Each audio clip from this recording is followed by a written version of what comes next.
Olá a todos. Hoje é segunda, 15 de dezembro. 15 de dezembro. Puxa, o que aconteceu? Estamos adiantados no tempo hoje. Não sei o que está acontecendo. Estamos viajando de volta no tempo. Eu vou te dar um novo nome. Marty McFly. Sim, hoje é 15 de dezembro de 2025 e nosso caro amigo Larry Johnson está aqui conosco. Bem-vindo, Larry. Sim, estou aqui. Coloque os óculos de sol. Vesti a camisa chamativa. Isso mesmo. E por favor, se inscrevam e deixem o seu like, ajudando a alcançar mais pessoas. E podem seguir o Larry no sonar21.com e o canal dele no YouTube, Countercurrents no YouTube. Eu vou deixar o link para o canal dele no YouTube lá na descrição deste vídeo. Vocês podem ir lá e acessar o conteúdo do Larry Johnson. E ele está realizando muitas entrevistas excelentes e muito interessantes no canal dele. Obrigado.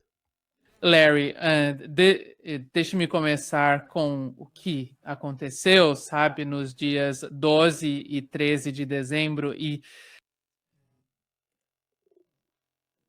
a Rússia atacou a Ucrânia com 495 mísseis e drones no total. Um dos, ataques mais devastadores até agora, na minha opinião. O que está cá a acontecer e o que se passa na mente do exército russo quando a Rússia está aqueles que elaboram estas estratégias na Ucrânia? Bem, é uma verdadeira guerra de atrito. E vamos fazer uma pequena observação. Sim, eles lançaram 495 foguetes, mísseis, drones, e isso causou danos significativos. Mas isso não levou a Ucrânia ao colapso. Então, vamos inverter a situação. Sabe, se a Ucrânia tivesse feito algo semelhante à Rússia, o Ocidente diria assim: ah, meu Deus, a Rússia, puxa, eles estão nas últimas, eles vão morrer, sabe? Eles vão desmoronar a qualquer momento. Então, quer dizer, isso apenas demonstra que a Rússia está em uma campanha contínua de desgaste. E eles estão destruindo a capacidade de fornecimento de energia para operar nas cidades. Ou seja, a cidade de Odessa, neste exato momento, está completamente sem eletricidade. Isso significa que a água não está sendo bombeada. Puxa, isso é um problema especialmente grave quando você vive num condomínio ou num prédio de apartamentos que tem tipo 10, 15, 20 andares de altura.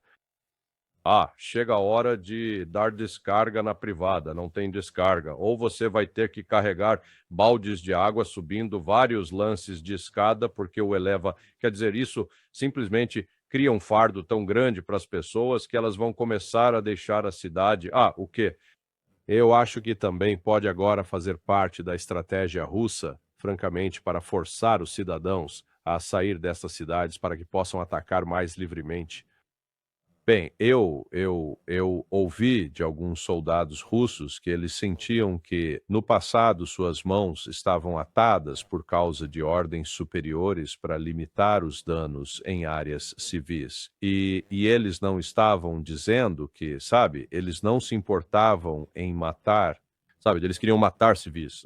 Eles estão apenas ressaltando que as regras de engajamento que a Rússia utilizou, de certa forma, os limitaram. Então, isso é apenas os 490 drones, mísseis e foguetes. No entanto, isso representa cerca de metade do que a Rússia estava fazendo, digamos, há um mês. Então, eles simplesmente, veja bem, possuem a capacidade de manter este tipo de operação, e a Ucrânia não tem mais nenhum sistema de defesa aérea disponível para conseguir contra-atacar. Sim, de fato. E afinal de contas, tivemos uma reunião entre Steve Witkoff, que estava junto com Kushner, e por outro lado, o próprio Zelensky. E o que foi realmente impressionante de se observar foi o CEO da BlackRock participando de tudo isso, sabe? Que choque. De onde ele surgiu? Quer dizer, olhe, nós sempre soubemos que tudo isso é sobre...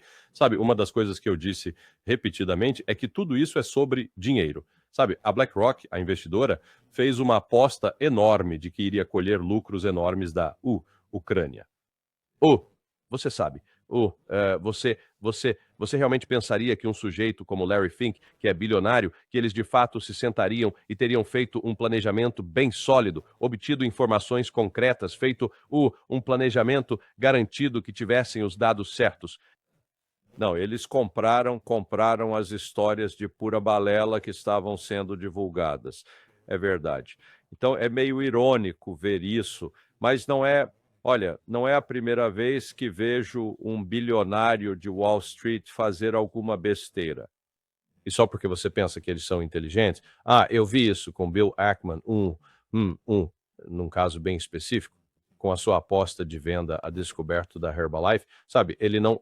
Isso nos desvia um pouco do assunto principal, mas existe outro bilionário que fez algumas suposições sobre uma empresa e não se deu ao trabalho de fazer a pesquisa de verdade para saber exatamente com o que ele estava lidando. Bem, neste caso, Larry Fink não fez a pesquisa necessária para saber e reconhecer que o exército russo era extremamente poderoso e estava prestes a derrotar a Ucrânia, independentemente do que a Ucrânia fizesse. Sabe, dava para ver isso desde o início. E, no entanto, ele acreditou na propaganda ocidental de que a Rússia era apenas uma velha senhora decrépita e não conseguiria enfrentar o Ocidente, né? E estava cheia de generais incompetentes e era corrupta e assim por diante, né? E agora ele vai perder tudo. Sim, eles conversaram por umas 5 horas em si, né? Podemos imaginar o quão profundamente eles devem ter discutido a situação na Ucrânia. Você acha que, depois de tudo, porque de um lado vemos que a Rússia quer que os ucranianos se retirem do Donbas e de Donetsk, se não me engano, Sim. e, por outro lado, a Rússia afirma que eles desejam que se retirariam de Kharkiv, Sumi e dessas regiões. Isso está realmente acontecendo? Esse é o resultado final das negociações? Isso. Não, nada disso está acontecendo. A Rússia não está se retirando de lugar nenhum. A Rússia não vai se retirar até que haja. Poderia considerar se retirar de Kharkiv e Sumy a grande questão se a Ucrânia retirar imediatamente as suas tropas de Kherson, Zaporizhia e Donetsk. Eles não estão mais em Luhansk, sabe? Os russos já retomaram todo aquele território por completo. Mas, sabe, eles não vão fazer isso, sabe? A Ucrânia tem insistido que não farão isso de forma alguma, ok? Então, a Rússia vai continuar a avançar. Eles realmente estão no limiar de atravessar Zaporizhia, sabe, avançando muito rapidamente nas próximas semanas. Então, você sabe, a Ucrânia é uma nação moribunda e está, você sabe, fingindo que ainda está viva, mas está morrendo. E quanto mais tempo isso continuar, mais eles vão perder. É simples assim. A eleição presidencial na Ucrânia é motivo de preocupação imediata para os russos? Não. Sabe, se for uma eleição legítima e os ucranianos, sabe, o setor direita, o batalhão Azov, os bandeiristas, essa multidão neonazista, se eles prevalecerem, então, sabe, a guerra provavelmente continuará. A Rússia não vai concordar com o término do conflito sem ter a garantia de que o governo que vier a assumir não venha a constituir uma ameaça para eles a longo prazo. E este ultranacionalista, ou de direita, não sei porque o chamam de direita, mas é de natureza neonazista. A Rússia não vai tolerar isso, eles não vão viver com isso, não mais do que, sabe, no fim da Segunda Guerra Mundial. Os aliados, sabe, os Estados Unidos não foram ao Japão e disseram, sim, vou colocar todos aqueles militaristas que começaram a guerra, sim, deixá-los ser eleitos e estar no comando do governo, de jeito nenhum. Ao vencedor, os despojos. Pausa. A Rússia gostaria de resolver isso diplomaticamente se puder, mas acho que eles percebem, há uma crescente percepção de que terá de ser resolvido militarmente. Sim, é isso. Como você avalia, Larry, a situação atual com a Europa, né? Porque a Europa, por um lado, demonstra o desejo de ajudar a Ucrânia e também a sua reconstrução, mas, por outro lado, eles não parecem dispostos a arcar com os custos. Eles querem, sim, financiar a continuação do conflito, mas quando se trata da reconstrução da Ucrânia, eles estão sugerindo que os ativos russos sejam utilizados lá. E, por acaso, você realmente acredita que a postura dos europeus esteja mudando de alguma maneira? Não, está ficando. Quanto ao uso dos ativos russos? Bem, O que estamos a ver neste momento é que não existe um ponto de vista europeu. Há uma divisão. Você tem pelo menos três. Embora alguns sejam países menores. Você tem a Hungria, a República Tcheca e, claro, a Eslováquia. Eles, como se sabe, não querem de maneira alguma participar desta situação de guerra com a Rússia. Pelo contrário, eles gostariam de estabelecer relações normalizadas com a Rússia e também laços econômicos. São, sabe, os Merz, Macron e Starmer. O Reino Unido, a França e a Alemanha, que são os maiores instigadores e agitadores. E então, do lado da União Europeia, você tem a von der Leyen, sabe? Eu prefiro von der Leyen e a Kaja Kallas. Então, sabe, eles falam muito, se gabam muito, sabe? Eles falam de uma forma muito, muito beligerante. Mas o que é que eles podem fazer? Quer dizer, eles realmente não têm poder militar de nenhuma consequência. Eles têm alguns números no papel, mas em termos de capacidade real e de comandantes sólidos que possam ser enviados para o campo e organizar sabe, eles simplesmente não têm isso. Mas eles definitivamente continuam a tentar provocar uma guerra com a Rússia. Essa parece ser a única jogada deles neste momento. E então, sabe, a Rússia se tornou eu acho que o Putin e o Lavrov e o resto da sua equipe de segurança nacional, eles já estão completamente fartos. Eles perderam toda a paciência com os europeus. Eles os veem apenas como um chihuahua pequeno e barulhento. Ambiciosos, sim, tentarão te morder, mas no fim das contas, eles são mais um incômodo do que uma ameaça militar imediata.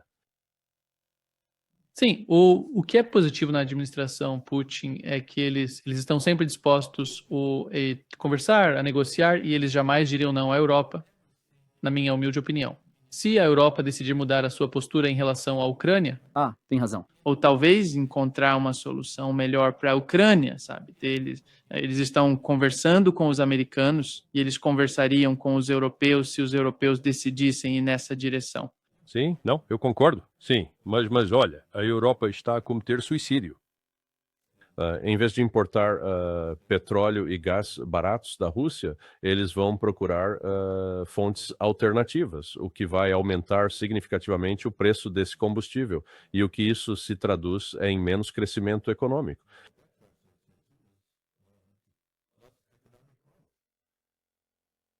E provavelmente estava a ajudar a desencadear a inflação. Então você tem o pior dos dois mundos, uma economia estagnada e preços a disparar. E eles estão a fazer isto de forma consciente. E, sabe, eles simplesmente pensam que podem ferir a Rússia. Não vamos mais comprar o seu produto. E a Rússia responde, tudo bem, ótimo. Nós o venderemos em outro lugar. Sabe, sobre isso eu escrevi ontem à noite. Essa era, de fato, a visão de Sergei Karaganov. Ele é o diretor de uma das novas escolas de economia, lá na Rússia, um cientista político.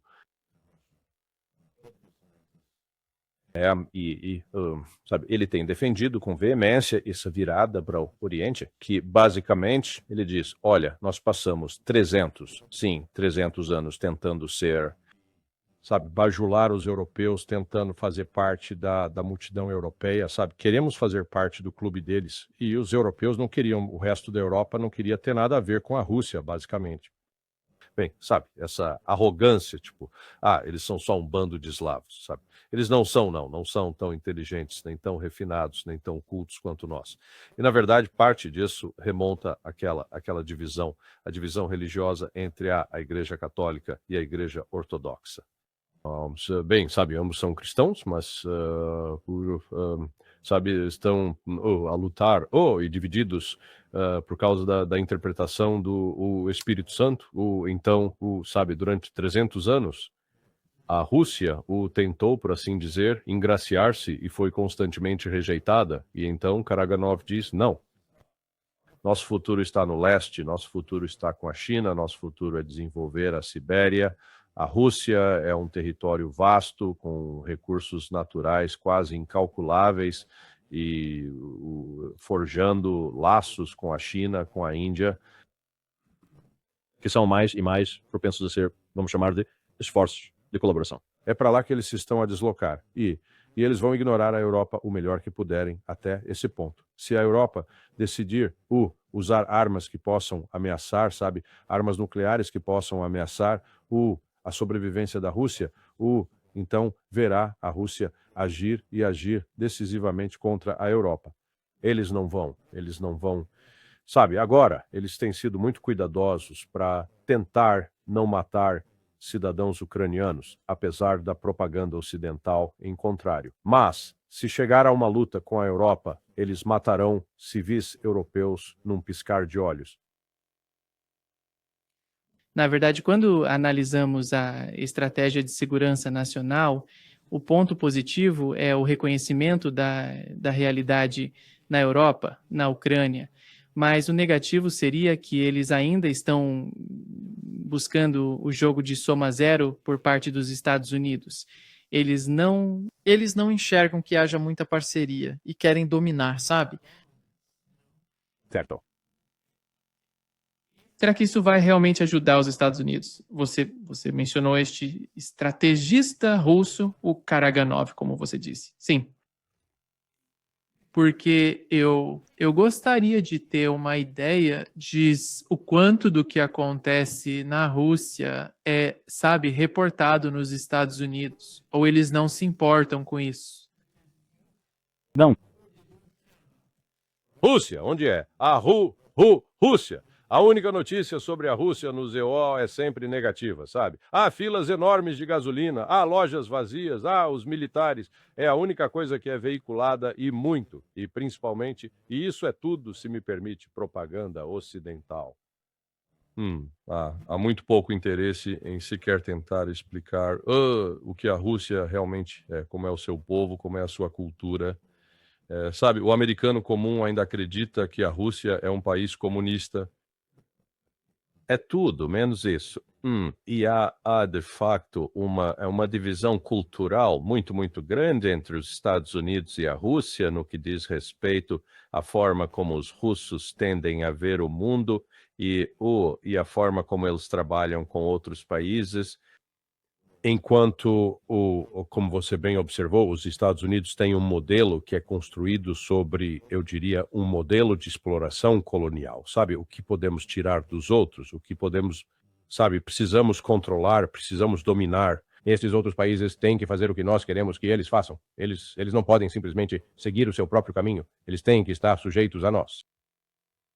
E a mentalidade russa é muito mais, sabe, do tipo colaborativa. Eles não, sabe? E tipo, quando trabalham com o Irã, por exemplo, eles não vão aos iranianos e dizem, sabe, escutem aqui suas vadias, é assim que vocês vão, sabe, vocês vão... Não. É que se baseia no respeito mútuo e que está disposto a, sabe, olha, nós vamos oferecer, vamos cooperar com você, mas não vamos chegar e ditar o que você deve fazer. Não vamos dar ordens a você. É realmente uma mentalidade colaborativa.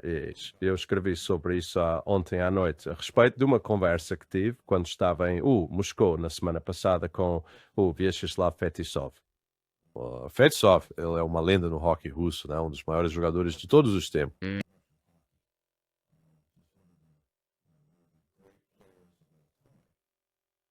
Sim. No entanto, o que ele descreveu quando ele saiu da União Soviética, quando ela ainda estava viva em 1989, e foi permitido que ele viesse para os Estados Unidos, e ele jogou inicialmente pelos New Jersey Devils.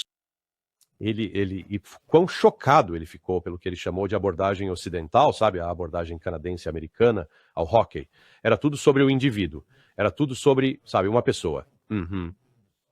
Ser a estrela. E porque ele disse, eu vim de um sistema que focava no trabalho em equipe, que tínhamos que operar em equipe. Sim, nós. Então, um de nós pode ter sido um jogador superior, mas não era sobre mim ser a estrela. A questão era, como eu trabalho com os meus colegas, os meus camaradas, como é que nós cooperamos para formar, sabe, uma unidade completa. E isso é uma mentalidade bem diferente e afeta a forma como você interage com as outras pessoas. E é realmente isso que o que estamos vendo, é esta mentalidade tão individualista de eu tenho que ser a estrela, de eu sou o centro de tudo, é parte do que está a destruir o Ocidente. E veja bem, estamos presenciando o fim desse sistema. Não vai terminar na próxima semana, nem no próximo mês, nem daqui a um ano, mas está morrendo e está morrendo diante dos nossos olhos. Sim, aqui está Larry, né? O que o chanceler alemão, sabe, Merz, disse, que ele acredita que a era da Pax Americana está chegando ao fim. E ele deu uma festa em Munique. Nessa festa ele disse isso. Aqui está o que ele disse. Não está dublado, mas, sabe, dá para ver as legendas.